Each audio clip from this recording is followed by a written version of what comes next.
કે ભગવાનના ભક્તમાં આત્મબુદ્ધિ ન હોય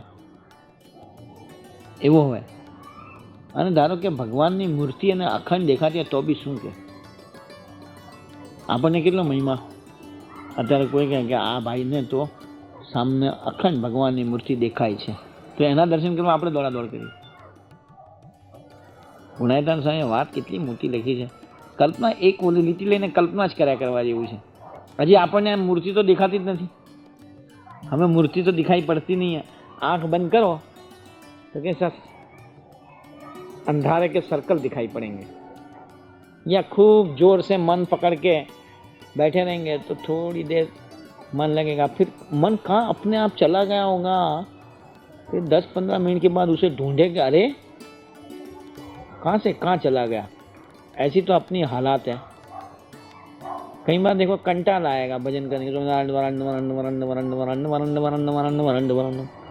और 5 मिनट है भाई. ऐसा अपना मन.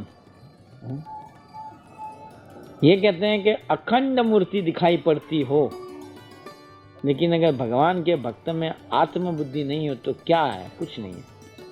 उसको चौकड़ी मार दी उसने. थोड़ा रिवाइंड करो, मजा आएगी. जिस चीज की शुरुआत काका जी ने करवाई गई, बाकी सब छोड़ो. अगर कोई भगवान के भक्त में दिल की सच्चाई से आत्मीयता रखेगा ना, तो उसको कोई दोष परेशान कर नहीं पाएगा. निष्काम धर्म भी महाराज बख्शीश में दे देते, ले जाओ.